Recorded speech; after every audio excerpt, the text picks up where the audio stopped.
Bismillahirrahmanirrahim. Assalamualaikum warahmatullahi wabarakatuh. Innal hamdalillah nahmaduhu wa nasta'inuhu wa nastaghfiruh wa na'udzu billahi min shururi anfusina wa sayyiati a'malina. May yahdihillahu fala mudilla lahu wa may yudlilhu fala hadiya lahu. Wa asyhadu an la ilaha illallah wahdahu la syarika lahu. Ilahul awwalin wal akhirin. Wa asyhadu anna Muhammadan abduhu wa rasuluh. Allahumma salli wa sallim wa barik ala Muhammad wa ala alihi wa ashabihi wa man ihtadaw bihudahu ila yaumiddin, amma ba'd. Allahumma inna nas'aluka khaira ma fi hadhihi al-lailah wa khaira ma ba'daha wa na'udzu bika min syarri ma fi hadhihi al-lailah wa syarri ma ba'daha. Allahumma sallimna ila Ramadan wa sallim lana Ramadan wa tasallamhu minna mutaqabbala. Jamaah dan ikhwat sekalian dirahmati Allah, alhamdulillah pada malam hari yang berbahagia ini Allah Subhanahu wa taala kembali pertemukan kita dalam kajian rutin tafsir dan tadabbur dari surat Az-Zariyat. Ya, dan sebelumnya saya pribadi mohon maaf karena biasanya hari Senin, ya, ini kita majukan di hari Sabtu, dan alhamdulillah yakni dari tim media, yakni dari tim takmir, yakni dan ikhwas sekalian berkenan untuk memajukan kajian ini.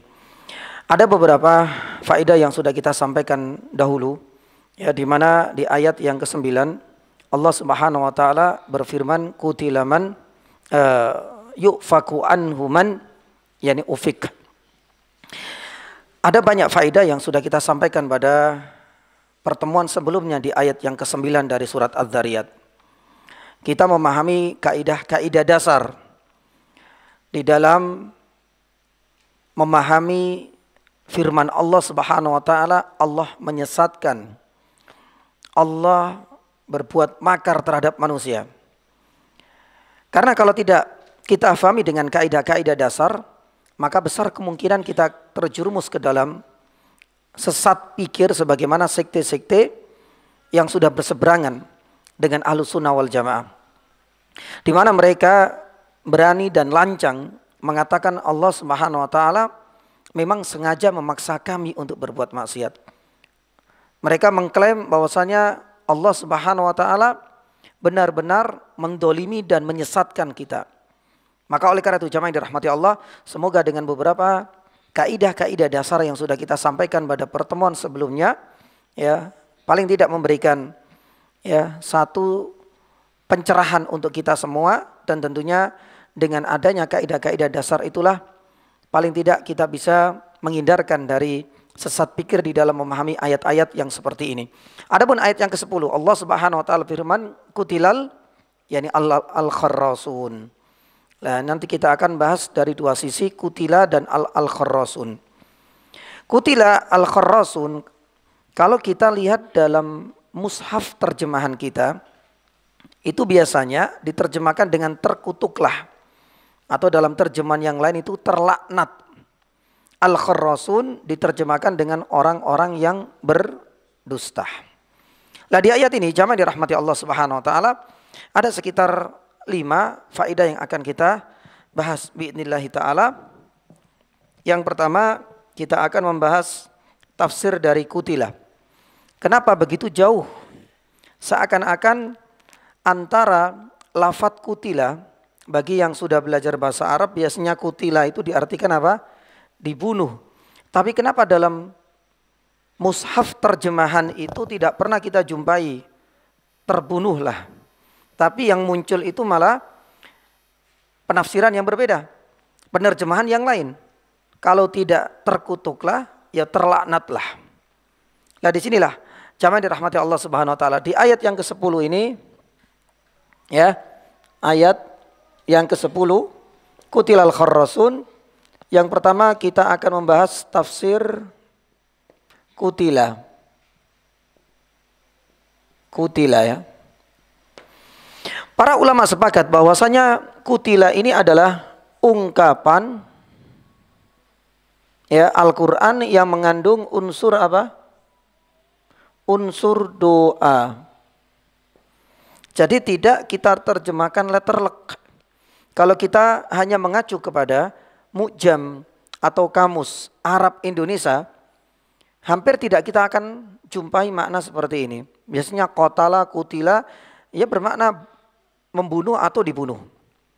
Tapi disinilah jamaah yang dirahmati Allah Subhanahu Wa Taala, kita harus memahami bahasa Al-Quran ini dengan utuh.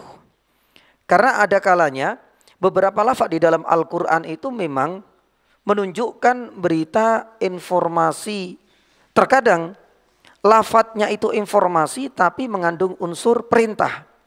Terkadang ya mengandung informasi tapi sebenarnya terselip makna doa. Dan ini adalah salah satunya.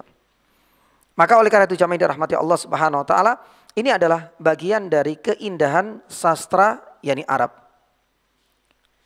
Dan mungkin di dalam bahasa kita, bahasa Indonesia, terkadang juga kita yakni jumpai. Ya, terkadang kita jumpai dalam bahasa Inggris pun demikian. Maaf ya. Kadang-kadang seringkali dalam bahasa Inggris ya bagi orang-orang non muslim biasanya itu adalah God bless yakni you. Ini kan sebenarnya cuma sebuah kalimat berita Tuhan memberkati yakni kamu. Tapi kalimat ini sebenarnya ketika diucapkan kepada orang lain sudah mengandung unsur apa? yakni doa. Seakan-akan terselip apa? Semoga Allah. Dalam semua bahasa itu hampir kita jumpai seperti itu. Termasuk di dalam Al-Quran. Salah satunya di ayat yang ke-10 ini. Allah Subhanahu Wa Taala kalau kita terjemahkan letterlek, terbunuhlah atau dibunuh orang-orang yang berdusta. Sebenarnya tidak seperti itu penafsirannya. Tapi kutila ini mengandung unsur yakni doa. Lantas apa ya arti dari kutila di sini? Kita hanya mendapati yakni dua. Terkadang dimaknai laknat ya atau terkutuk. Dan sebenarnya kedua makna ini sama. Laknat itu sebenarnya berasal dari bahasa Arab. Ya, maka oleh karena itu terjemahan-terjemahan di dalam mushaf kita seringkali menggunakan kalau enggak terlaknatlah atau terkutuklah.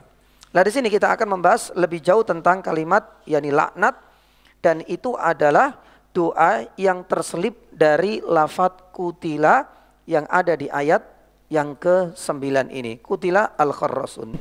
Baik, jamaah dirahmati Allah Subhanahu Wa Taala. Yang kedua, kita akan membahas definisi yakni laknat Allah Subhanahu Wa Taala. Apa sih pengertian laknat Allah? Kenapa di ayat ini Allah Subhanahu Wa Taala melaknat orang-orang yang berdusta? Ya, itu sebagaimana yang kita lihat di dalam terjemahannya, atau boleh kita artikan terkutuk, memiliki persamaan yakni makna. Jamaah dirahmati Allah Subhanahu Wa Taala. Terkait poin yang kedua, jadi poin yang pertama tafsir kutila jelas insyaallah ya. Jadi ini tidak bisa kita terjemahkan letterlek, tapi terselip makna doa. Ya, doanya itu artinya terlaknatlah atau terkutuklah. Itu makna dari yakni kutila. Yang kedua, kita membahas definisi dari laknat Allah. Siapa yang melaknat yang di sini? Tentu Allah. Dan siapakah yang dilaknat? Al-kharrasun, yaitu orang-orang yang berdusta. Cuma pertanyaannya di sini, apa sejatinya definisi dari laknat? Imam Nawawi, Asy-Syafi'i rahimahullah, dan kita tahu yakni beliau adalah salah satu ya ulama besar dalam mazhab yakni Syafi'i. Beliau mengatakan bahwasanya disebut yakni laknat, artinya laknat dari Allah itu artinya dijauhkan dari rahmat yakni Allah Subhanahu Wa Taala. Itulah arti laknat. Maka tentunya kita harus lebih ekstra hati-hati. Setiap kita jumpai ayat yang ada di dalam Al-Quran maupun beberapa hadis, ya, kemudian ada kata-kata laknat yang bermakna terlaknat atau terkutuk, maka kita harus ekstra hati-hati. Karena Imam Nawawi rahimahullah mengatakan disebut laknat itu berarti orang yang dilaknat pasti akan dijauhkan dari rahmat Allah Subhanahu Wa Taala. Lah seperti apa sih gambaran rahmat Allah? kemudian orang dijauhkan darinya. Jamaah yang dirahmati Allah. Kalau kita lihat ya, bahwasanya manusia ketika di dunia ini tuntutannya adalah untuk berbuat, untuk beribadah, untuk beramal soleh, untuk mengerjakan ketaatan kepada Allah Azza wa Jalla. Tapi ingat, pertanyaan besar, apakah ketaatan demi ketaatan yang kita kerjakan ini cukup kita jadikan sebagai modal mengarungi kampung akhirat perjalanan yang sangat panjang nanti? Ya, belum tentu ya nih jamaah. Apa yang kita kerjakan selama di dunia ini, mungkin ongkos yang sudah kita keluarkan banyak, umroh tiap tahun, haji pun tiap tahun. Ini adalah ibadah-ibadah yang butuh ongkos dan kos yang lebih besar. Tapi kita nggak pernah tahu bagaimana hasilnya. Beda dengan minggu-minggu ini, di mana sudah mulai banyak ya pembagian rapot. Kita tahu itu adalah hasil kerja kita, hasil sekolah kita, hasil belajar kita di dunia. Tapi selama ini kita semenjak balik hingga saat ini, apakah sudah pernah ada bocoran atau mengaku kita mendapatkan bocoran bahwasanya umroh kita kemarin, sholat kita barusan yang kita kerjakan diterima oleh Allah Subhanahu Wa Taala? Yani nggak ada yang tahu yani sama sekali. Tuntutan kita hanya beribadah, menjalankan ketaatan, cuma itu saja. Maka oleh karena itu jamaah yang dirahmati Allah, nanti kita akan masuk ke rahmat yani Allah Subhanahu Wa Taala. Para ulama mengatakan bahwasanya rahmat Allah itu adalah lingkaran yang paling besar. Sedangkan lingkaran yang paling kecil itu adalah amalan kita. Tapi ingat ya sekali lagi, amalan kita sebanyak apapun, menurut ya audit terbatas kita, menurut pengamatan kita, menurut hasil kalkulasi yang sudah kita hitung misalnya, barangkali ada yang menghitung amalannya semenjak yani balik. Seandainya kita hitung ya nih jamaah dirahmati Allah, amalan ini juga belum tentu loh ya. Karena yang kita bawa nanti sebelum adanya yaumal hisab itu semuanya masih bruto. Apa itu bruto? Jadi belum tentu. Yang kita bawa ini bruto semua, kita nggak tahu. Makanya catatan amalan ini kan tidak tersisa sama sekali. Semuanya tertulis, tercatat. Yang kecil, yang besar, ya, yang menggunakan ongkos yang mahal atau yang gratis misalnya berzikir, itu semuanya tercatat dalam amalan kita. Dan itu yang nanti kemudian melalui proses verifikasi di yaumal hisab. Dan di yaumal hisab inilah ya masa-masa bagaimana amalan manusia itu akan dipilah, akan dipetakan. Maaf ya, saya ingin menggunakan satu contoh yang simpel ya. Dulu waktu saya kecil daerah Pantura itu kan biasanya banyak udang yani windu ya, dan pernah pada puncak-puncaknya ya ketika di masa kalau kemarin pandemi dulu namanya apa? Moneter. Taib. Subhanallah. Lah, semua orang ketika mau menjual udangnya itu nggak akan dipilih, dimasukkan semuanya. Pokoknya nanti dibawa ke tengkulaknya. Di tengkulak ini nggak akan langsung ditimbang. Pasti apa? Ya ini dipisah dulu. Ini yang mana yang layak ekspor dan mana yang tidak. Itu akan dipilah. Maka yang nggak layak ekspor otomatis akan disingkirkan, dijauhkan. Yang layak ekspor itu nanti akan masuk timbang ulang. Lah, itulah yang disebut dengan neto. Amalan manusia pun demikian. Apa yang kita rasakan subhanallah semuanya tercatat, oke. Tapi di yaumal hisab itu akan dipilah. Oh, amalannya ini dulu ternyata ibadahnya penuh dengan riak, dengan sum'ah. Berarti zong, nggak dinilai. Setelah kemudian banyak amalannya, oh ternyata amalan ini pahalanya harus dibagi dengan orang lain karena dia tidak bisa menjaga lisannya misalnya, berkurang. Baru proses amalan yang benar-benar neto ini akan ditimbang ulang di yaumal mizan. Lah ini menjadi tantangan untuk kita. Tentu kita nggak tahu. Apakah kita membawa bruto misalnya 80 kilo setelah diverifikasi yaumal hisab ditimbang lagi masih tetap 80 kilo ataukah berkurang? Lah disinilah ini jamaah yang dirahmati Allah. Kekurangan kita di dalam beramal itu nanti ada lingkaran yang kedua. Para ulama mengatakan inilah yang namanya apa? Syafaat. Syafaat itu ya dengan harapan kekurangan-kekurangan yang kita dapatkan. Atau mungkin barangkali amalan kita memang tidak berkurang sama sekali. Kita bawa brutonya 80 kilo. Alhamdulillah ditimbang yaumal mizan itu juga tetap 80 gitu. Tapi proses untuk masuk jannah ini agak terlalu berbelit. Harus menunggu lama. Lah ini salah satu di antara syafaat itulah bagian dari usaha untuk membantu proses kita lebih cepat. Terkadang syafaat ini bisa mengalihkan dari orang yang sudah divonis masuk neraka ternyata kemudian berbalik bisa masuk surga. Itu semuanya adalah syafaat sebagai penolong. Pembahasan syafaat mungkin saatnya nanti kita akan bahas lebih rinci insyaallah. Lah, ada satu lingkaran yang paling besar, paling luas, artinya tidak terbatas. Allah Subhanahu wa taala firman, wa rahmati wasi'at kullasyai, dan inilah sebenarnya peran rahmat. Sekarang kita bisa membayangkan jamaah. Andai kata amal kita yang tidak seberapa enggak cukup. Syafaat pun kita enggak dapat misalnya. Karena nanti ada apa? Ada konsekuensinya. Orang-orang yang dilaknat itu ternyata juga tidak akan bisa mendapatkan syafaat dan tidak akan juga memberikan syafaat kepada orang lain. Lah kalau seandainya di sini sudah dijauhkan, di sini juga amalnya tidak cukup. Sedangkan dia termasuk di antara orang-orang yang dilaknat, dijauhkan dari rahmat Allah.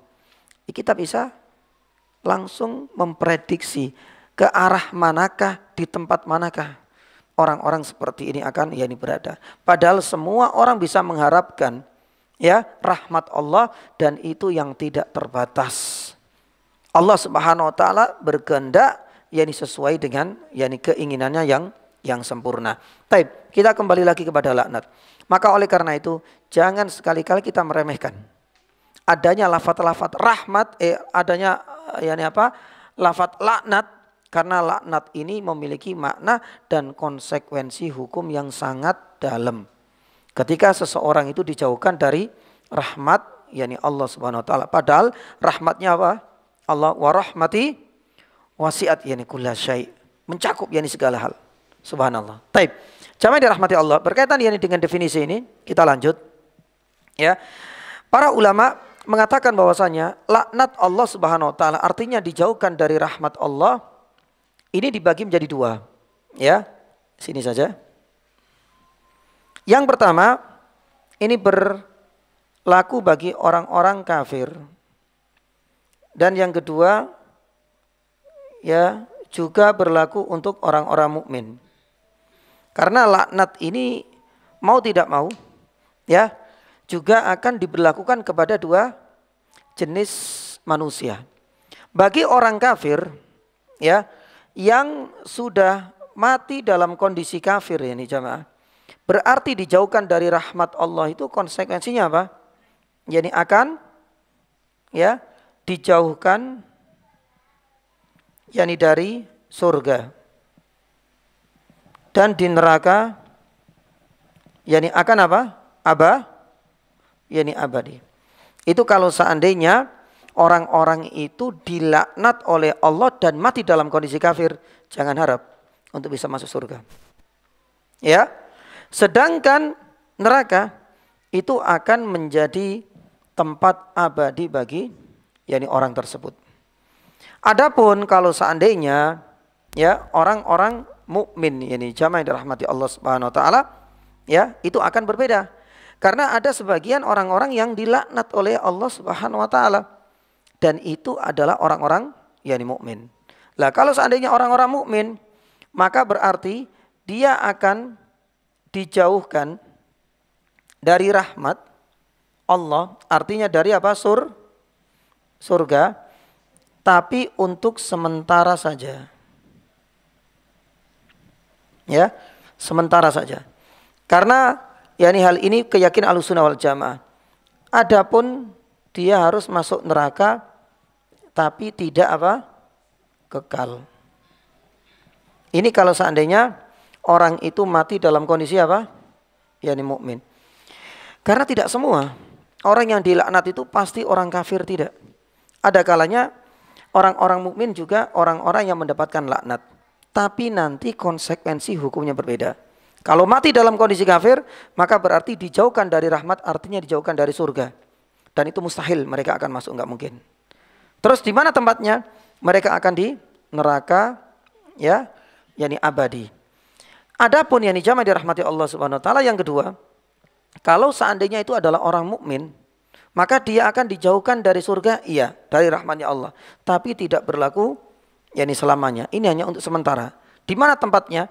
Mereka akan di neraka, tapi tidak akan yakni kekal yakni di sana.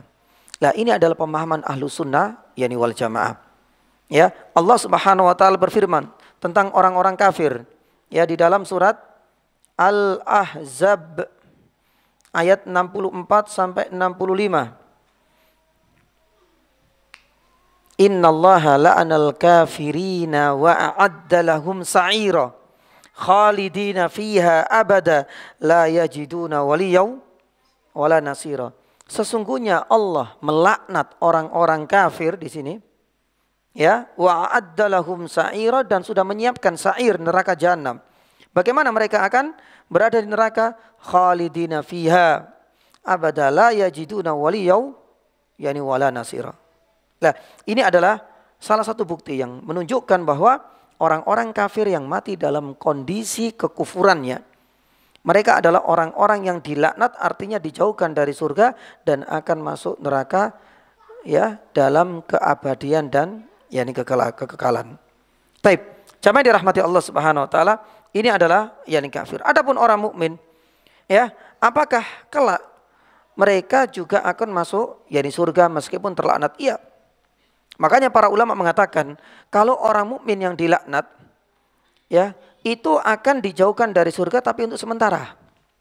Mereka harus melalui proses neraka untuk melaundry, untuk membersihkan, untuk menjernihkan yakni kembali dari noda-noda dosa.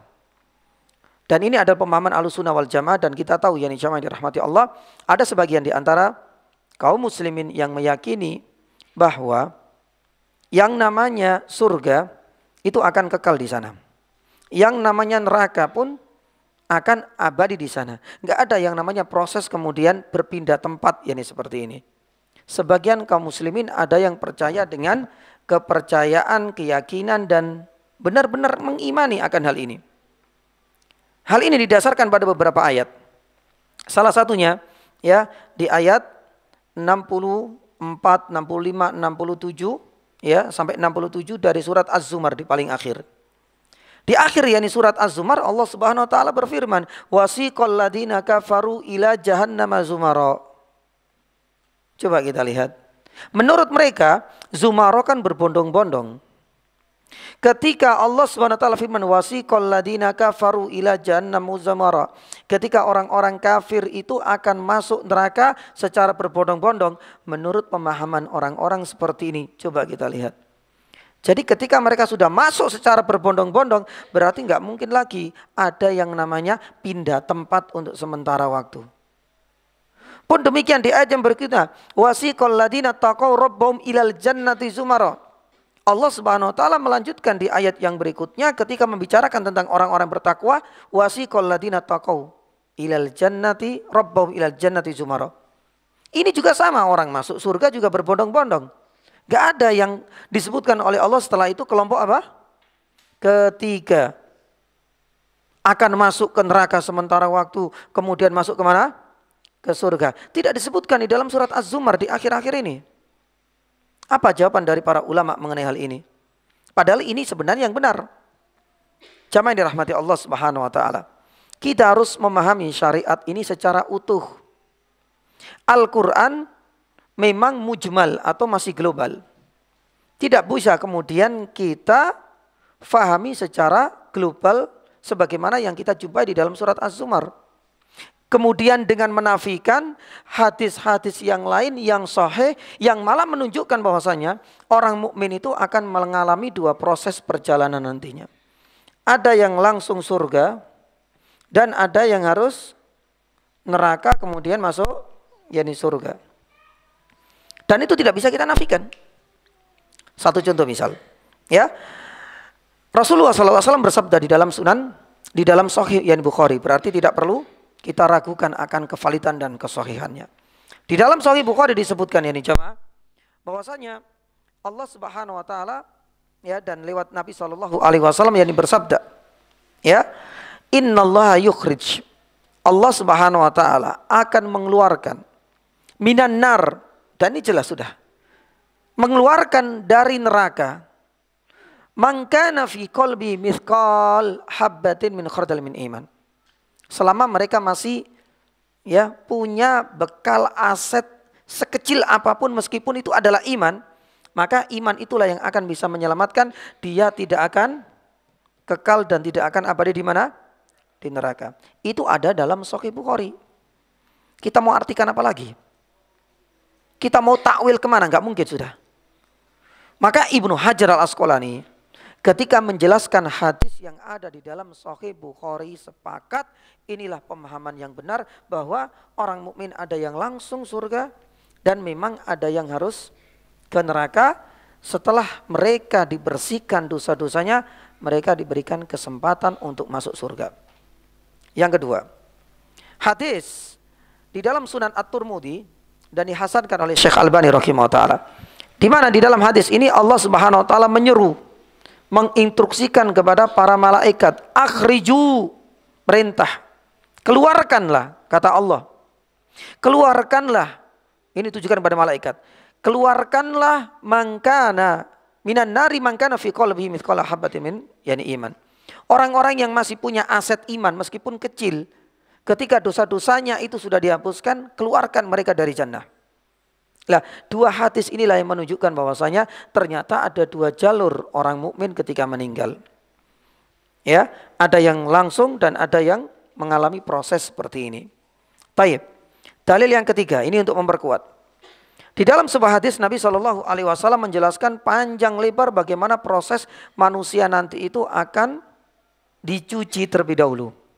Ketika mereka dikeluarkan, di dalam sebuah riwayat Nabi SAW menjelaskan gosong-gosongnya tubuh manusia setelah mungkin berpuluh-puluh tahun sesuai dengan kadar dosa. Mereka dibakar di neraka dengan begitu panasnya api, kemudian akan dikeluarkan oleh malaikat. Prosesnya bagaimana ya nih jemaah? Akan dicuci, dicelupkan ke dalam air yang berasal dari jannah. Subhanallah. Ketika dicelupkan itulah dengan izin Allah kosong-kosongnya hilang. Kembali lagi kulitnya itu seperti sedia kala. Nabi SAW menjelaskan akan hal itu. Setelah sudah berubah ya kulitnya ini, kemudian Allah Subhanahu wa taala memberikan kesempatan dia masuk surga.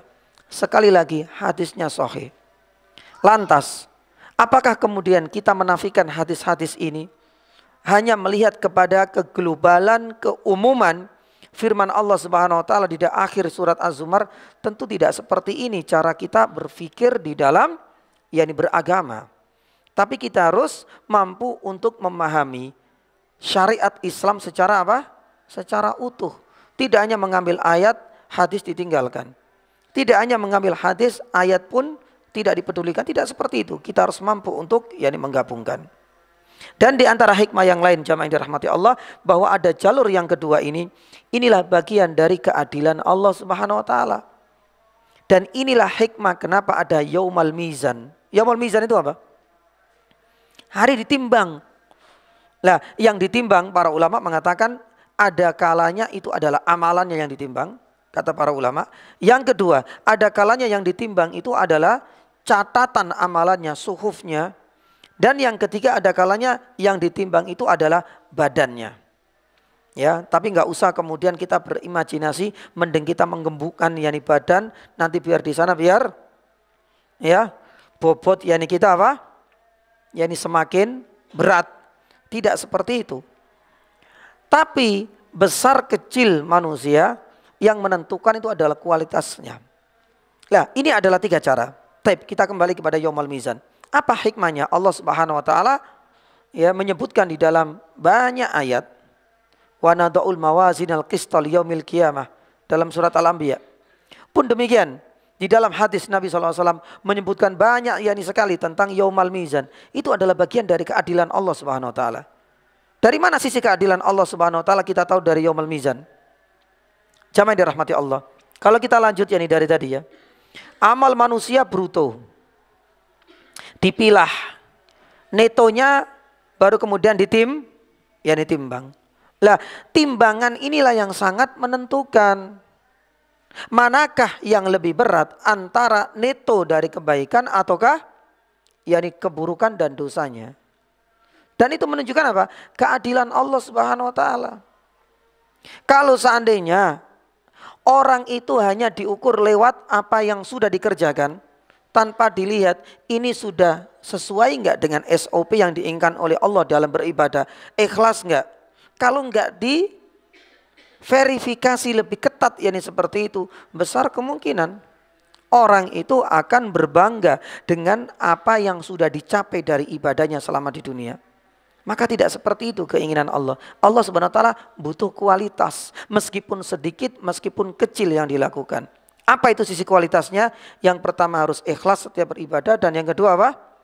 Harus ittiba sesuai dengan Nabi Sallallahu Alaihi Wasallam. Gak ada gunanya banyak ibadah, gak ada gunanya seringnya kita beramal soleh, tapi semuanya zong gara-gara tidak dilandasi ketulusan dan keikhlasan. Sama juga kalau seandainya tidak dilandasi ittiba kepada Rasulullah SAW. Tapi kita kembali lagi. Maka ketika ada Yaumal Mizan jamaah. Yaumal Mizan ini akan menentukan. Meskipun ketika dia itu menghadap Allah Yaumul Hisab, seakan membawa banyak amalan, diverifikasi, kemudian ditimbang lagi, ternyata neto berat bersih dari amalannya lebih ringan daripada dosanya. Lantas kemanakah orang ini akan berlabuh? Lah, inilah prosesnya jamaah. Jadi ini adalah lanjutannya. Ketika Yaumal Mizan kita tahu sudah ada hasilnya kan, netonya ternyata kebaikan dan amal solehnya ini lebih ringan daripada dosanya. Lah, kasus inilah yang menjadikan awal nanti seseorang itu harus melewati proses ke neraka terlebih dahulu. Karena demi untuk menyucikan, membersihkan dosa-dosa yang ia lakukan. Tapi kenapa dia harus masuk surga nantinya jamaah? Itu adalah sebagai bentuk dia masih punya kebaikan. Pertanyaannya, apakah hal ini berlaku untuk orang kafir? Orang kafir itu enggak. Meskipun orang kafir sholat bareng kita, diterima enggak? Mereka enggak memiliki amalan ibadah sedikit pun. Amalan solehnya selama di dunia, dia ikut berdonasi, membantu fakir miskin selama di dunia. Tapi dia kafir, dia hanya mendapatkan bagian dan pahala dunia, di akhirat nol. Makanya mereka enggak punya kebaikan. Ini adalah bukti keadilan Allah. Dosa yang lebih berat diberikan hukuman. Tapi juga tidak mengabaikan meskipun masih memiliki sedikit apa? Kebaikan. Sedikit kebaikan itu nanti diganjar. Setelah dosanya dihapuskan, sedikit kebaikan inilah yang akan bisa mengantarkan seseorang kemana? Ke surga. Subhanallah, itulah perjalanan kita nantinya. Meskipun harapan kita bisa langsung tol. Langsung kemana? Ke surga. Taib. Jamaah dirahmati Allah Subhanahu Wa Taala, agak sedikit panjang.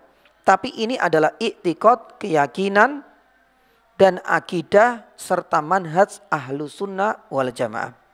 Cepat atau lambat kita akan mendapati, merasakan, membaca atau barangkali mendengarkan beberapa orang yang mengingkari adanya hal ini. Tapi kita sampaikan sekali lagi jamaah, bahwa dalam kita beragama itu harus memahami nas dan dalil secara apa? Secara utuh. Ya, memang di dalam surat Az-Zumar salah satunya secara global disebutkan, tapi diperkuat, dilengkapi, disempurnakan oleh hadis. Ternyata menunjukkan jalur orang mukmin masuk surga itu ada yang tol langsung dan ada yang harus lewat neraka. Taib. Maka oleh karena itu jamaah yang dirahmati Allah, orang-orang yang dilaknat oleh Allah Subhanahu Wa Taala ini ada dua jenis. Kalau orang kafir mati dalam kekufurannya, arti dari dilaknat itu berarti dia akan dijauhkan dari surga dan akan kekal di neraka. Tapi kalau seandainya ada orang mukmin yang mati dalam keimanannya, tapi dia termasuk orang yang dilaknat, Ustaz. Lah, kenapa sih dilaknat? Nanti kita akan lihat. Ada sebab-sebab seseorang itu dilaknat atau dikutuk oleh Allah Subhanahu wa taala. Salah satunya kharrasun ini, yaitu berdusta. Lah kalau berdusta ini orang kafir, kita sudah tahu jawabannya. Tapi kalau seandainya berdusta kharrasun, itu bisa terjadi pada orang mukmin, seperti ini nanti hasilnya. Taib, jamaah yang dirahmati Allah Subhanahu wa taala. Lah, inilah ya di antara dua faedah pertama. Ya, dari kita memahami tafsir yakni dari kutil, dan yang kedua adalah definisi dari laknat Allah Subhanahu wa taala. Ya. Ada sedikit yang ingin kita sampaikan berkaitan dengan ungkapan yakni doa ini ya, supaya lebih lengkap. Ya. Kutila al-kharrasun ini sebenarnya memiliki padanan. Di dalam surat Abasa ayat 17. Ada yang hafal ya insyaallah ya? Ya, kutilal insanu ma akfarah. Ya, kalau kita lihat di dalam surat Abasa ayat 17, kutilal insanu ma akfarah, itu juga sama. Itu memiliki mana apa? Yani terkutuklah, terlaknatlah. Sama juga. Sebagaimana di dalam surat Al-Mu'minun, Al-Munafikun maaf. Ayat yang keempat. Allah Subhanahu wa taala firman. Di situ Allah Subhanahu wa taala menyebutkan qatalahumullah. Apakah Allah Subhanahu wa taala membunuh mereka? Itu mengandung unsur apa? Yani doa. Sebagaimana ada di dalam sebuah hadis di mana Nabi Shallallahu alaihi wasallam kan pernah ya diberikan laporan dari sahabat gara-gara ada sahabat yang terluka dalam peperangan, kepalanya pecah. Dia kebingungan karena junub. Orang yang junub harus mandi besar, mandi jinabah. Akhirnya dia tanya kepada temannya, ini gimana ini? Saya junub harus mandi besar, ya, sedangkan saya terluka di kepala. Kalau seandainya terkena air, sepertinya riskan, bahaya sekali ini. Kata temannya ini, enggak, pokoknya harus tetap mandi. Nah itu enggak ada masalah. Itu perkara enteng dan remeh kecil. Subhanallah, dia ngikuti fatwa dari temannya. Akhirnya dia mandi jinabah, tak lama kemudian apa? Meninggal. Kisah ini sampai ke telinga Nabi Shallallahu alaihi wasallam. Rasulullah SAW mengatakan apa di sini? Qataluhu qatalahumullah.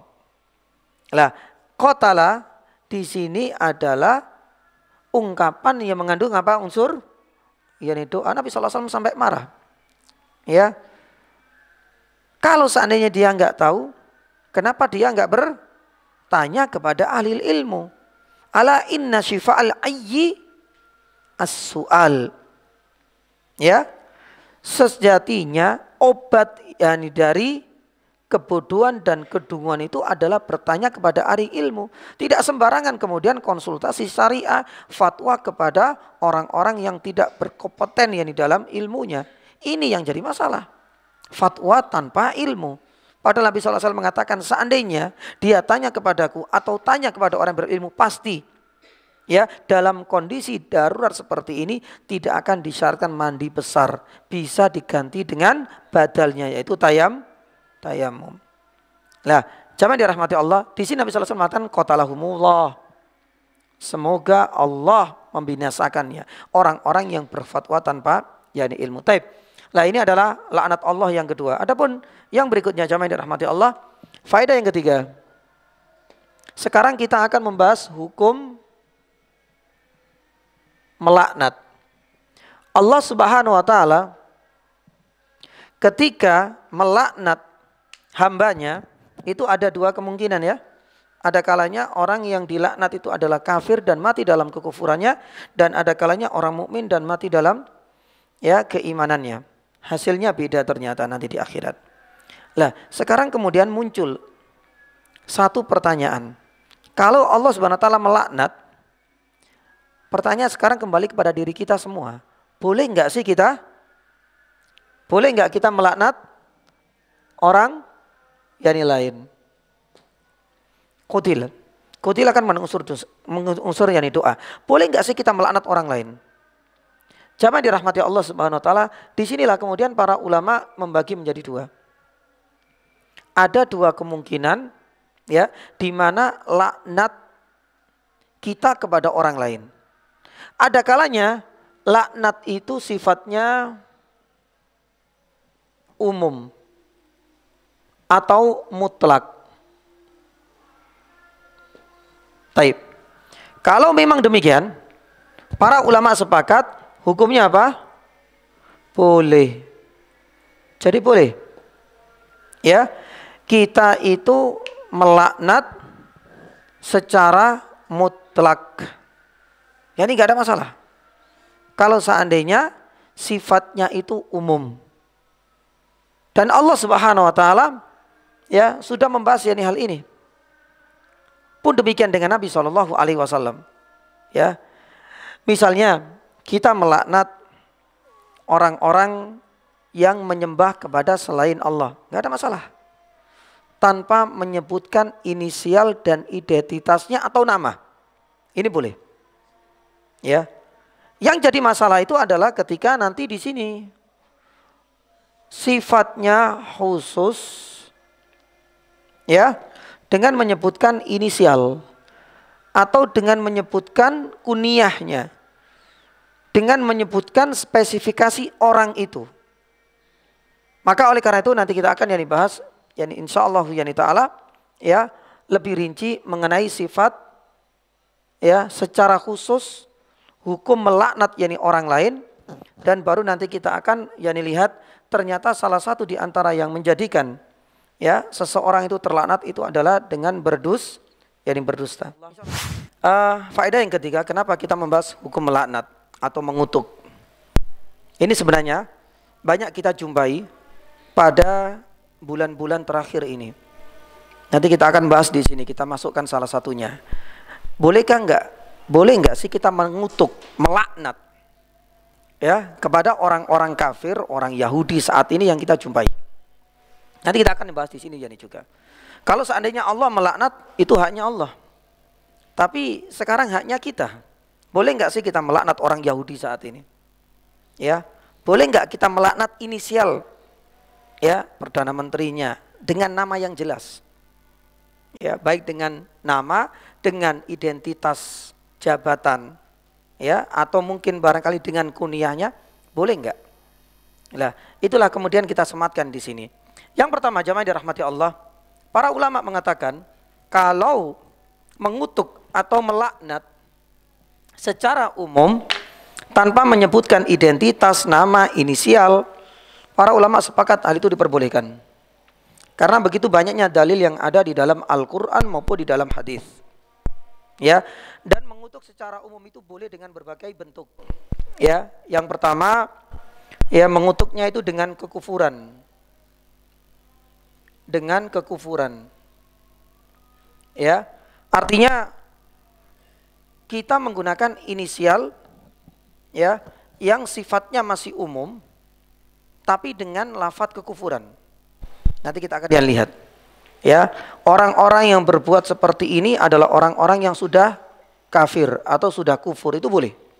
Orang yang menyembah kepada selain Allah, maka berarti dia adalah orang yang kafir. Orang yang menyembah kepada kuburan berarti dia adalah orang kafir.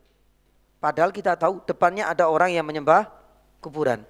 Dan tahu, dia kenal juga siapa namanya. Tapi dia tidak menyebutkan inisial, nama.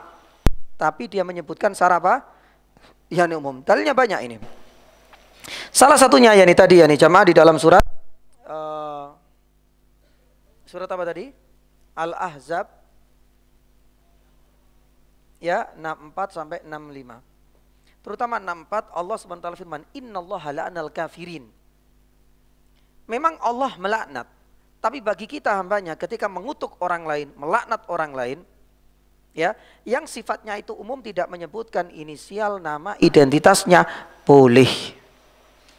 Sebagaimana dengan kekufuran ada di dalam surat Al-Baqarah ayat 88. Allah Subhanahu wa taala firman, "Wa qalu fi qulubina ghulf bal taba Allah fi qulubina ghulf bal." Gimana Pak? Al-Baqarah 88. Al-Baqarah ayat 88. Bal la'anahumullahu bikufrihim. Coba kita lihat. Allah Subhanahu wa taala melaknat bikufrihim dengan kekufurannya. Ini pun diperbolehkan. Ya. Tapi asalkan jangan kita menyebutkan inisial dan namanya. Atau kita melaknat yakni dengan apa? Bukan dengan kekufurannya, tapi melaknat dengan kefasikannya. Ya. Dan ini banyak contohnya. Rata-rata kita jumpai di dalam hadis. Satu, orang yang melaknat ya orang tuanya. Ini termasuk orang yang fasik. Antum punya tetangga misalnya. Tetangga antum ini suka melaknat orang tua temannya.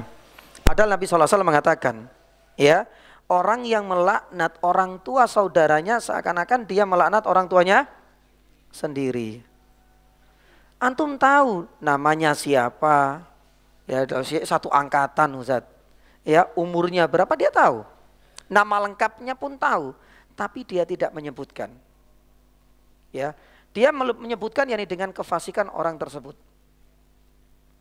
Misalnya, orang yang melaknat ya orang tua saudaranya, sungguh dia adalah orang fasik. Tapi dia tidak menunjukkan apa? Nama. Para ulama sepakat, yakni boleh.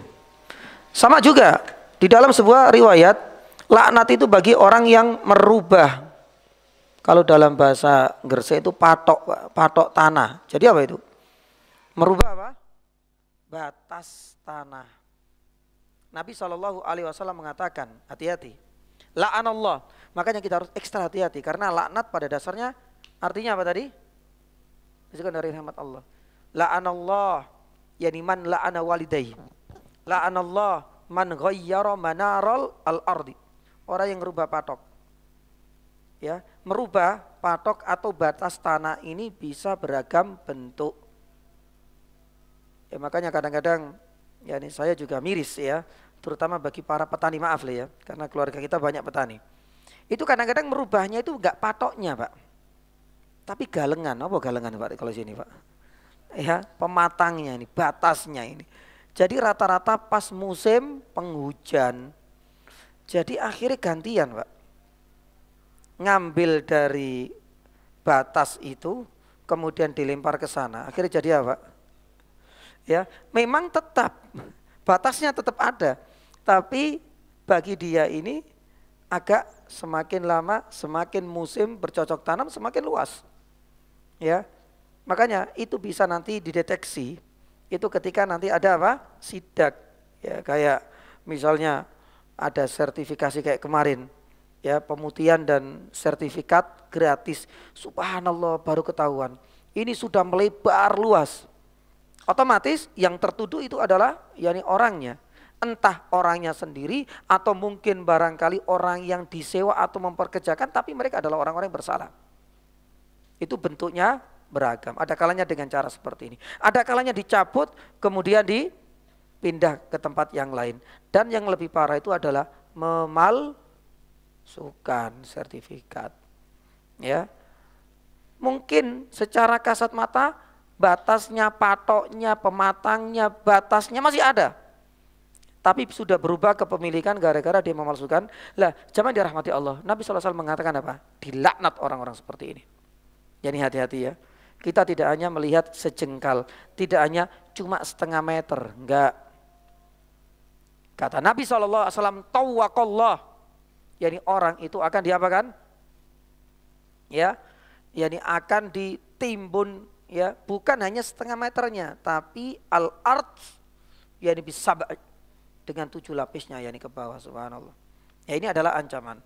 Laknat yang lain. Nabi SAW mengatakan, yani orang-orang yang lah ini membela yang salah apa membela yang benar? Membela yang salah, mati-matian ya. Nabi SAW mengatakan, la'anallahu man awa mukhtitan. Hati-hati. Ya. Ini lawyer pengacara gimana saat ini? Posisi kita ini orang dilaknat enggak ini?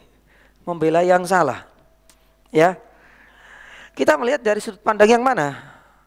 Kalau seandainya kita itu hanya sebagai bentuk pendampingan saja dan tahu, ya, kita hanya mendampingi agar orang yang sudah kita tahu pelaku kejahatan kriminal ini benar-benar memang mendapatkan hukuman yang benar-benar layak sesuai dengan yang sudah didakwakan atau dijeratkan oleh jaksa. Enggak sampai kemudian melenceng kemana-mana dan ya kita tahu kadang-kadang ada sandiwara dalam hal ini. Tapi kalau seandainya dia itu berusaha untuk mencoba ya mengelabui hakim lah, jaksa lah dengan cara apapun, baik dengan cara yang halus lewat sogokan atau dengan cara ya membuat janji bukan janji, kesaksian palsu, hati-hati masuk seperti ini. Ya. Maka jamaah dirahmati Allah, setiap profesi itu pasti ada resiko sudah. Makanya saya nggak mau jadi pengacara Ustaz, jadi pedagang ya ini saja. Nabi SAW sudah mengatakan, inna tujar humul fujar, mau lari kemana lagi? Kebanyakan orang-orang yang fajir, ya istilahnya maaf penjahatnya, itu ternyata dominasi para apa? Dari pedagang. Ganti lagi lah. Ganti apa lagi? Gak akan yang bisa. Artinya itu semua ada resiko. Pasti setiap ya profesi itu pasti ada batasannya. Ya, ada SOP-nya. Ini loh yang benar, ini yang salah. Pedagang pun demikian. Ini yang benar. Hindari riba, hindari kita ya bersumpah dengan sumpah bohong atau mungkin barangkali menipu. Ada. Itu semuanya. Wah, kayak enak jadi ustadz, aman. Jangan harap. Ya. Nabi SAW sudah mengatakan, ya barang siapa, yakni satu, menyembunyikan, nanti kita akan lihat kadzib nanti ya, menyembunyikan, yakni ilmu aljamallahu bilijaman minan nar, ancamannya berat. Ya, bahkan di dalam ya termasuk yakni surat apa? Yakni Al-Baqarah, surat Al-Imran ayat 159 sampai 160, ini kaitannya dengan laknat. Jadi orang-orang yang menyembunyikan innalladzina yaktumuna ma minal bayyinati wal huda mim ba'di ma bayyanahu linnasi wal kitab ulaika yal'anuhumullah yal'amul lainun illal ladzina tabu. Lah ini sebenarnya membahas ini. Jadi orang-orang yang beriman itu masih ada kesempatan kecuali orang yang bertaubat dan lain sebagainya. Lah itu adalah orang-orang yang menyembunyikan. Ya mungkin barangkali ustadz, mubalik, yakni kiai, semuanya juga akan yakni kena. Apalagi kalau seandainya statusnya itu sebagai public figure, mubalik, ahli ilmu, tapi mendustakan atas nama Nabi. Man kadzaba alayya muta'ammidan falyatabawa maq'adahu minan nar. Neraka. Jadi semua pasti punya resiko masing-masing. Taib. Kemudian berikutnya, lah ini mumpung ada jamaah perempuan, Nabi SAW itu juga pernah yakni mengatakan wanita ya yang berpakaian tapi apa? Telanjang. Istilahnya berpakaian tapi telanjang. Nabi SAW juga melaknat. Kata Rasul sallallahu alaihi wasallam, yakudanna fi akhiri ummati nisaun. Wanita-wanita yang kasiat, yakni ariyat. Kasiat itu memakai baju, sudah pakai baju memang. Dia enggak telanjang kemana-mana. Secara apa yang kita lihat dengan kasat mata kita. Ariyat, tapi Nabi SAW memandangnya dia apa? Yakni telanjang. Mungkin karena ya dia memakai baju yang longgar tapi terbuka auratnya. Sangat mungkin. Dia memakai baju yang mungkin longgar tapi transparan, terlihat yakni auratnya juga. Atau apalagi dia itu memakai pakaian yang tipis dan ketat. Akhirnya kemudian menonjolkan yakni auratnya juga. Ini kata Nabi SAW wanita-wanita. Sampai Rasulullah SAW mengatakan apa? Nabi SAW yang mengatakan hunna mal'unat. Wanita-wanita ini adalah orang-orang yang dilaknat. Kita jumpai seperti ini banyak nggak di zaman ini jemaah? Banyak. Ya. Tapi kita sekali lagi ya, melaknat mereka nggak boleh dengan apa? Dengan khusus. Kita baru masih membahas yang umum. Nggak boleh kemudian wahai fulana, ya, anti Anda adalah orang yang dilaknat. Semoga Allah melaknat, yakni kamu langsung menuju orangnya, namanya, identitasnya, yakni inisialnya. Loh, kenapa saya dilaknat? Karena Nabi SAW mengatakan, yakni khasiat, yakni ariat, enggak boleh. Nanti kita akan yakni sebutkan apa alasannya. Ya, kenapa harus umum yang dibolehkan, secara khusus tidak diperbolehkan. Jadi kalau seandainya kita mau melaknat, ya, dengan kefasikan seseorang itu, pakailah dengan ungkapan yang umum. Tahu banyak orang yang berlalu lalang, kita sudah memberikan wejangan dan nasihat. Boleh melaknat, boleh, tapi pakai jalur yang resmi. Semoga Allah melaknat orang-orang yang berpakaian tapi telanjang. Meskipun tetangganya sendiri juga seperti itu, tapi dia enggak menyebutkan inisialnya. Taib. Nah ini bagi wanita ya, insya Allah mudah-mudahan Allah menjaga ya istri, anak-anak kita, yakni supaya tetap untuk menjaga ya penampilan, busana dan tetap memakai pakaian yang menutup yakni aurat. Yang berikutnya adalah menyerupai. Ya, jadi laki-laki menyerupai laki-laki atau menyerupai yakni perempuan, kebalikannya. Pokoknya dua-duanya. Nabi SAW la'anallah, Allah melaknat al-mutasyabbihin minan rijal bin nisa. Wala anallah al-mutasyabbihat minan nisa bir rijal. Ya, sekarang yang ini banyak. Tidak hanya menyerupai, ya, lewat gerakan, lewat mimik wajah dan omongannya. Sekarang bahkan yang langsung berani merubah apanya, Pak? Yani gendernya, alat kelaminnya. Ya, apalagi tentu ini lebih berat lagi resiko dan konsekuensi hukumnya. Nabi SAW di sini melaknat bagi orang yang menyerupai, mungkin lewat fashionnya, lewat gaya jalannya, itu saja dilaknat. Apalagi orang yang sudah merubah ya identitasnya atau jenis yakni kelaminnya, waliyadzubillah. Maka oleh karena itu jamaah yang dirahmati Allah, kalau kita lihat ada orang-orang seperti itu, Anda jangan sekali-kali langsung kemudian melaknat. Ini yang dilaknat Allah seperti ini kan? Iya, tapi jangan dengan inisial.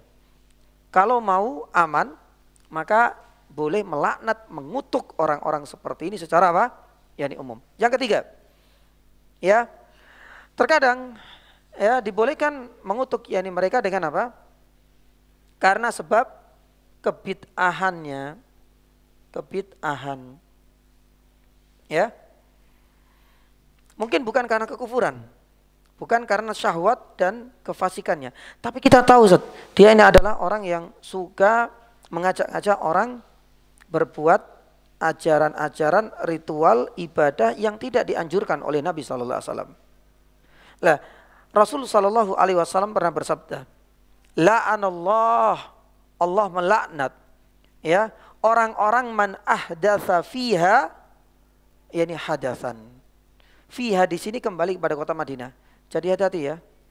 Makanya beberapa, kalau nggak salah sekitar 2 bulan atau sebulan yang lalu ya, ada berita viral. Ini juga maaf, memalukan yani kita sebagai bangsa Indonesia, rakyat, saudara kian kita yani juga ketika di Madinah berani untuk menampilkan ya ritual-ritual ibadah yang tidak yang dianjurkan. Ya, di mana mereka yani jamaah yani umrah. Nah, Nabi SAW di sini kan melaknat orang-orang yang berada di kota Madinah, ternyata masih membawa ritual-ritual bid'ah. Lah yang viral beberapa bulan yang lalu, jamaah yani umrah ini biasanya ya di sekitar Madinah ini ada city tour. Ya, ke Masjid yani Ali, yani ke Masjid yani Abu Bakar, kemudian Masjid Ghamamah. Di Ghamamah ini ngumpul yani semua berzikir. Ya, akhirnya beritanya juga yani viral. Ya, pertanyaannya, kenapa mereka kalau seandainya ini adalah ibadah yang diajarkan oleh Nabi, kenapa harus di Masjid Ghamamah? Kenapa enggak langsung ke Masjid Nabawi? Pasti akan dia Pak, ya diajar karena memang tidak ada syariatnya. Dia nyari di sana. Tapi yang namanya media juga tidak bisa yani lepas. Akhirnya berita ini viral. Sekali lagi, ya ini ada kerugian yani bagi diri mereka karena termasuk bid'ah, apalagi bid'ahnya dilakukan di kota Madinah, dosanya berlipat ganda. Lah itu yang kata Nabi sallallahu alaihi wasallam di sini apa? La'anallah. Barang siapa yang berbuat yakni bid'ah di kota Madinah, ingat kata Rasulullah sallallahu alaihi wasallam, yakni mereka, ya, Allah Subhanahu wa taala tidak akan menerima sarfa wala adla. Seandainya orang-orang ini adalah orang-orang yang kelak mendapatkan syafaat dari orang lain, maka dengan perbuatan inilah yang akan terhalangi darinya untuk bisa mendapatkan syafaat tersebut. Jadi hati-hati. Yang keempat, yakni jamaah dirahmati Allah Subhanahu wa taala, itu adalah karena ya mereka adalah orang Yahudi dan orang apa? Nasrani. Boleh enggak melaknat mereka secara umum? Apalagi dengan maaf, yakni suhu politik yakni saat ini, atau mungkin barangkali yakni peta apa istilahnya, Pak? Ya, peta konflik yakni saat ini di Timur Tengah seperti itu, boleh enggak? Ya. Yahudi dan Nasrani, Allah Subhanahu wa taala berfirman di dalam surat Al-Maidah ayat 78 dan di surat Al-Maidah juga ayat 64. Ya, ini sedang membicarakan orang-orang Yahudi. Di ayat 78 surat Al-Maidah Allah Subhanahu wa taala berfirman, ya, lu'inal ladina kafaru min bani Israila ala lisani Dawuda wa Isa bin Maryam. Lu'in. Jadi sebagian dari Bani Israel, orang-orang Yahudi, dilaknat dalam surat Al-Maidah 78. Di dalam surat Al-Maidah ayat 64 Allah Subhanahu wa taala juga yang membahas hal ini. Ini berkaitan dengan sikap lancang dan buruknya orang-orang Yahudi kepada Allah. Wa qalatil yahudu yadullahi maglulah. Mereka menganggap bahwasanya Allah itu pelit, istilahnya. Ya. Akhirnya dibantah oleh Allah Subhanahu wa taala. Lu'inu. Sebenarnya mereka adalah orang-orang yang pantas untuk yakni laknat. Di antaranya orang-orang Yahudi dan orang Nasrani itu adalah membangun apa? Masjid di atas apa? Di atas yakni kuburan. Nabi SAW bersabda, ya, la'anallahu al-yahuda wan nasara alladziina takhadhu qubur anbiya'ihim masajid. Allah melaknat Yahudi dan Nasrani yang membangun masjid-masjid di atas kuburan para nabi. Kita kembali ke sini. Inilah dalil-dalil yang kata para ulama boleh khusus untuk dua jenis ini. Boleh melaknat, mengutuk orang Yahudi dan orang Nasrani, tapi tetap dengan ibarah dan ungkapan yang apa? Umum mutlak. Semoga Allah mengutuk, melaknat orang-orang Yahudi yang saat ini kan umum, yang saat ini menyiksa, mendolimi saudara kita, rakyat yang di Palestina. Ini boleh. Sebagaimana dalam surat Al-Maidah 78, Al-Maidah 64 pun demikian dengan Allah SWT melaknat orang Yahudi dan orang Nasrani. Yahudi, loh Ustaz, ini kan entitas, ini kan identitas kan Yahudi. Iya, tapi kan kita tidak menyebutkan siapa mereka. Karena menunjukkan jenis itu nggak ada masalah. Yahudi memang seperti itu, pantas untuk dilaknat. Tapi orang per orang, inisial dan nama satu persatu hindari, hati-hati. Nanti kita akan bahas di yang kedua, insyaallah yani ta'ala. Taib, ini adalah orang-orang Yahudi dan orang-orang Nasrani. Mereka adalah orang-orang yang paling pantas untuk mendapatkan kutukan dan laknat, tapi tetap masih dalam kaidah umum. Laknatnya bersifat mutlak para ulama. Kita lanjut. Yang kedua, ini adalah laknat yang sifatnya apa? Sifatnya khusus. Sifatnya khusus. Ya. Bagaimana hukumnya? Dengan menyebutkan inisialnya. Ya, mungkin barangkali jabatannya. Kalau kita mengatakan melaknat ketua RT di kecamatan ini misalnya, ketua RT 4, RT, kan jelas itu, meskipun tidak menyebutkan apa? Nama, tapi kan yang namanya ketua RT pasti cuma satu, pasti dia sudah, nggak mungkin yang lain. Ya. Lah, pun demikian dengan kepala negara. Misalnya Presiden Indonesia, berarti cuma satu, nggak mungkin. Ada dualisme kepemimpinan, nggak mungkin ini. Jadi hati-hati, bisa dengan nama inisial, yakni hati-hati dengan ini semua, atau panggilan khas. Lah, berkaitan dengan sifat yang khusus ini, yakni jamaah dirahmati Allah Subhanahu wa taala, yakni para ulama yakni mengatakan ada dua pendapat. Pendapat yang pertama itu mengatakan boleh dengan syarat. Dengan syarat loh ya. Ya, ini penting. Syarat yang pertama, kata Ibnu Muflih, syarat yang pertama ada dalil dan nas. Ada dalil dari Al-Quran atau dari hadis yang menunjukkan bahwasanya orang ini memang pantas untuk dilaknat. Karena ada dalilnya, gimana lagi? Contohnya siapa? Iblis. Gak usah ragu-ragu, Pak. Semoga Allah melaknat iblis. Enggak boleh, itu menyebutkan nama. Iblis enggak apa-apa, sudah silakan. Ibnu Muflih yang mengatakan bahwasanya iblis itu nama. Dan iblis ini bapaknya siapa? Bangsa jin. Sedangkan Adam ini bapaknya bangsa manusia. Jadi iblis ini bapaknya bangsa jin, itu namanya iblis. Taib. Kata Ibnu Muflih, iblis, seandainya kita melaknat yang iblis, nggak ada masalah. Ya, karena mereka ini adalah, atau iblis ini sendiri sudah dilaknat oleh Allah Subhanahu wa taala. Sudah ada dalilnya. Yang kedua, boleh melaknat meskipun dengan ungkapan yang khusus, dengan namanya langsung.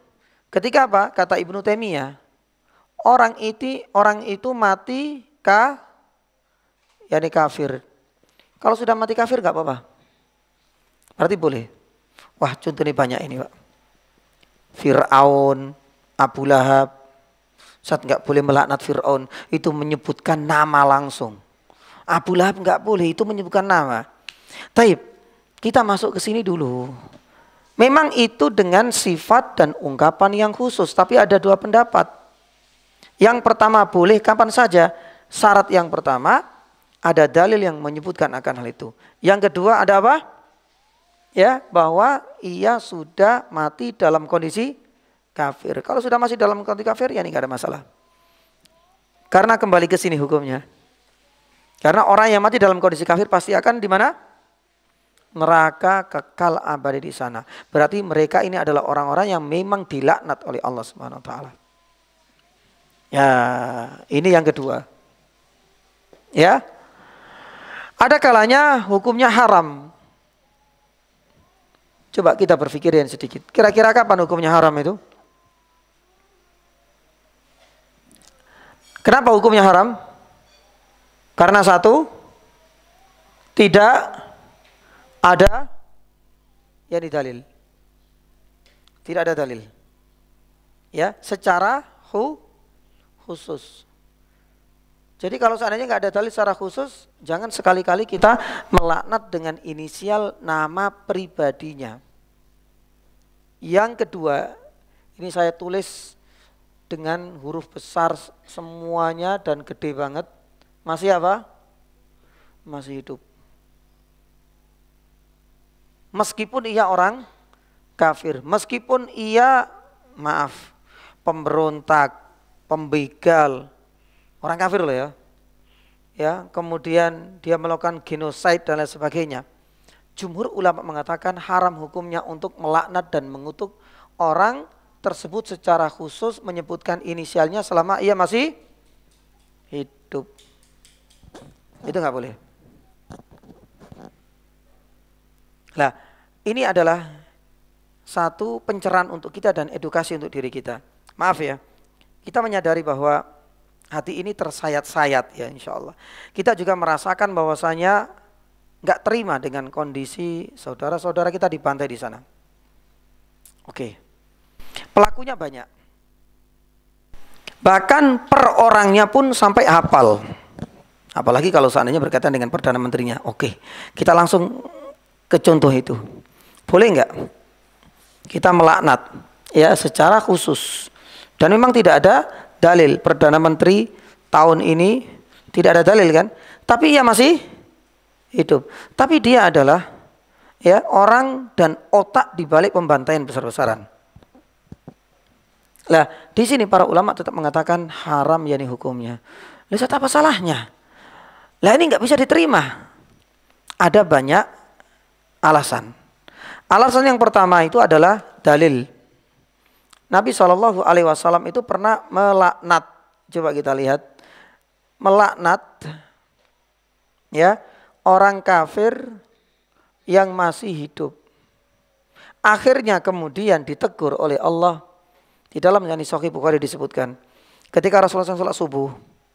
Kemudian di rakaat yang kedua setelah ruku Nabi SAW langsung kemudian apa? Berdoa. Allahumma al'an fulanan bin fulan. Jadi beliau berdoa melaknat kepada orang-orang kafir yang mereka semuanya masih apa? Hidup. Langsung turun surat Al-Imran ayat 128. Ini sebagai teguran untuk Nabi SAW.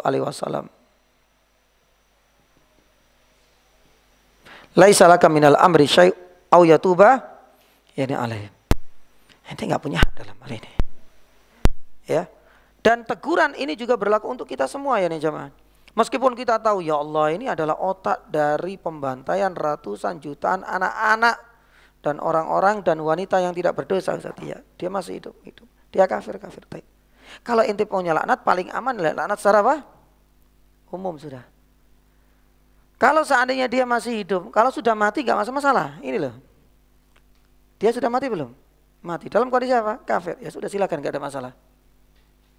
Tapi kalau seandainya masih hidup tak tulis besar kayak seperti ini, hukumnya menurut jumhur ulama haram.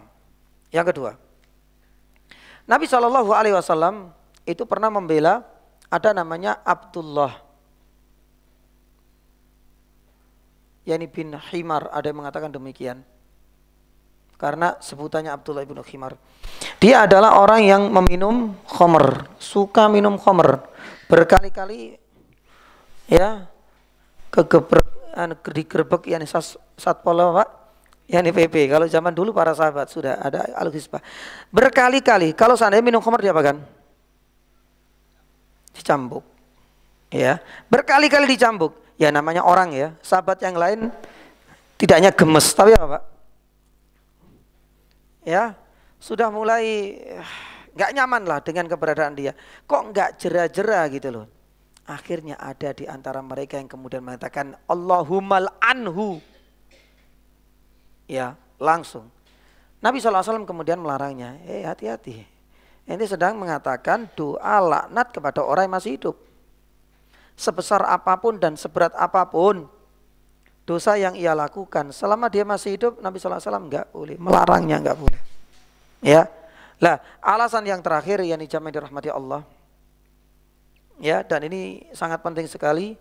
Al-amalu bil qawatim. Amalan tergantung apa? Hasil akhirnya. Sedangkan kita enggak tahu.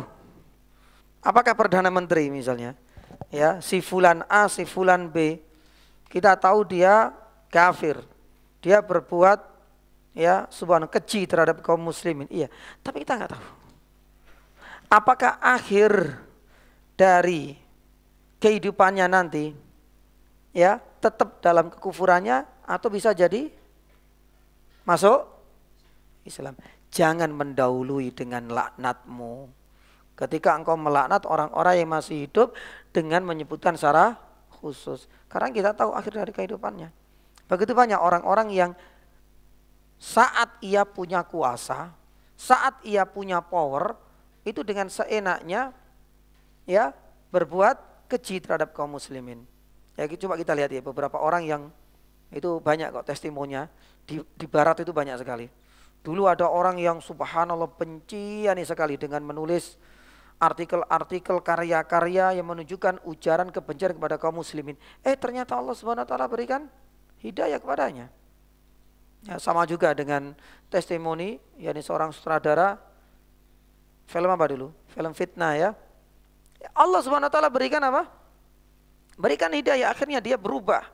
Dulu dia menjadi produser yani juga, sutradara yani juga, untuk film-film yang mengandung unsur kebenaran. Dia langsung kemudian yang balik membuat film dokumenter untuk membuat ya pencerahan kepada seluruh dunia bahwasanya Islam tidak seperti yang digambarkan oleh orang-orang yang di barat, dan banyak orang-orang seperti itu.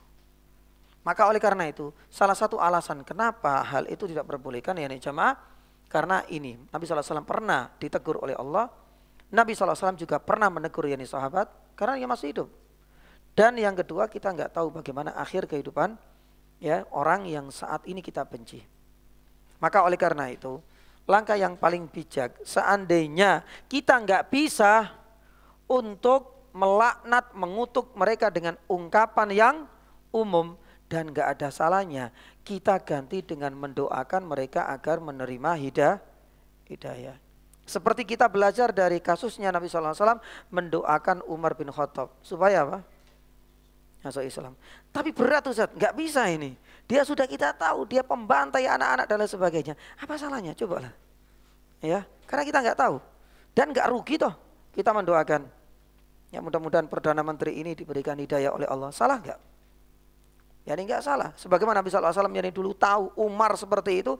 Tapi Nabi SAW berdoa Allahumma a'izzal Islam bi ahabbai rajulaini minkuma. Antara Amr ibnu Hisham yaitu Abu Jahal atau antara Umar bin Khattab. Dan itu adalah solusi paling akhir. Ya, ketika kita tidak bisa melaknat secara umum, karena mungkin tingkat orang emosinya mereka itu juga beda-beda. Sedangkan ketika dikaitkan dengan melaknat, mengutuk secara khusus, terhalang ia masih hidup, paksa. Lisan ini barangkali kita bisa mendoakan suatu saat nanti dia bisa masuk Islam, dan itu tidak akan rugi bagi kita yang berdoa kebaikan. Wallahu taala a'lam bisawab. Taib. Jamaah dirahmati Allah Subhanahu wa taala, masih menyisakan dua faedah yang lain, yaitu faedah hati-hati ya dengan suka melaknat. Makanya kita sudah diberikan arahan kan melaknat ini dengan cara umum. Melaknat yang khusus ada dua hukum. Tapi jangan sekali-kali dan jangan kita perbanyak melaknat. Ya. Apa resikonya? Resikonya insyaallah kita akan bahas. Salah satunya ia tidak akan bisa di sini terhalang. Baik memberikan syafaat maupun ya mendapatkan syafaat. Itu salah satunya. Makanya Nabi SAW mengatakan inna al-la'anin, orang-orang yang suka melaknat.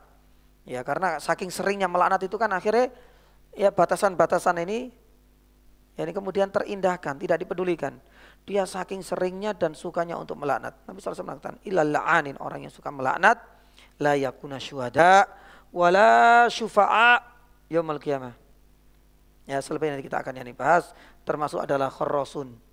Kutila al-kharrasun. Kutila terlaknat, terkutuklah al-kharrasun. Itu apa? Orang-orang yang berdusta. Cuma masalahnya di sini berdusta. Ya, berdusta ini ada dua kemungkinan. Dusta ini termasuk sifatnya orang-orang munafik nifak kecil, ataukah dusta ini termasuk sifatnya orang-orang munafik nifak yang besar? Karena dua hukum ini berbeda. Ya. Lah, nanti kita akan kaitkan dengan ayat ini. Lah kalau seandainya kharrasun ini termasuk dusta Ustaz, masuk yang mana? Setelah kita akan bahas. Karena nifak atau dusta itu ada dua. Ada kalanya masuk dusta nifak kecil, artinya konsekuensinya tidak akan keluar dari Islam. Ada kalanya nifaknya ini sudah nifak kelas kakap. Berarti nifak al-akbar. Siapapun yang berbuat demikian, maka berarti agama dan keyakinan itu jadi taruhan. Dia sudah dianggap keluar dari Islam. Nah, tanpa memahami dua jenis ini, kita akan rancu di dalam menyikapinya. Ya, dia dianggap yang penting dusta itu munafik akbar. Ya, temannya besok kita ke sana ya. Ternyata dia mengingkari, wah ini munafik keluar dari Islam, kafir, enggak seperti itu. Kita harus tahu ya, kapan saatnya nifak ini masuk nifak sohir, nifak asghar kecil, dan kapan saatnya itu nifak al-akbar. Allahu taala alam ya bisawab. Demikian yang bisa kami sampaikan insyaallah. Mudah-mudahan pada pertemuan ini selanjutnya bisa kita tuntaskan qadarallahu ma syaa fa'al. Ada beberapa faedah-faedah yang belum sempat ya dan belum bisa kita selesaikan pada malam hari ini, dan kalau tidak ada udzur Januari ya, ini Desember ya. Berarti Januari 2024 ya, insyaallah lembaran baru. Ya, insyaallah kalau nggak ada udzur ya bisa kita mulai dan bisa kita lanjutkan ini semua, termasuk diantaranya waktu juga insyaallah tetap seperti sedia kala. Mudah-mudahan nggak ada udzur setiap hari Senin pekan yang kedua. Demikian. Kalau pertanyaan monggo dipersilakan. Ada pertanyaan? Nggih. Waalaikumsalam warahmatullahi wabarakatuh.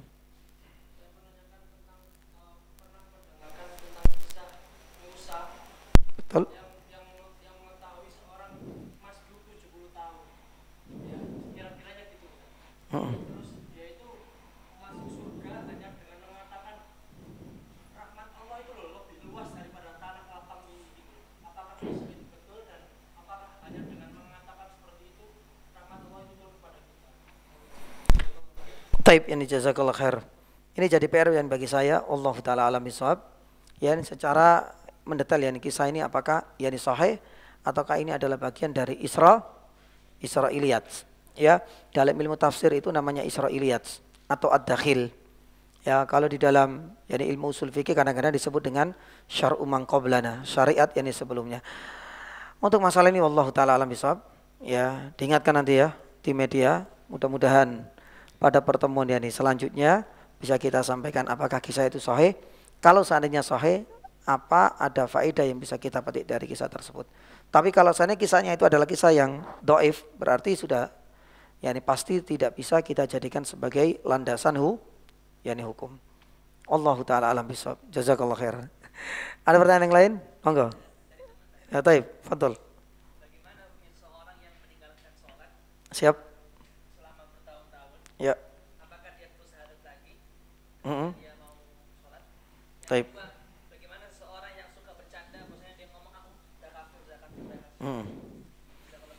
Taib, ini jazakallahu khair. Yang pertama jamaah dirahmati Allah, itu bisa nanti dilihat dalam salah satu karyanya Syekh Muhammad bin Shalih Al-Utsaimin, Hukmu Tariki As-Shalah. Beliau mengarang kitab kecil sebenarnya, hukum berkaitan dengan meninggalkan salat. Kalau seandainya sesuai dengan pertanyaan tadi yang disampaikan, meninggalkan salat bertahun-tahun lagi sudah, ya, berarti bisa dipastikan dia adalah orang kafir. Jangan melihat identitas yang ada pada KTP. Ya, karena KTP itu biasanya yang dirubah itu hanya nama. Tapi kalau agama itu biasanya dibiarkan seperti itu. Taib, itu nggak bisa.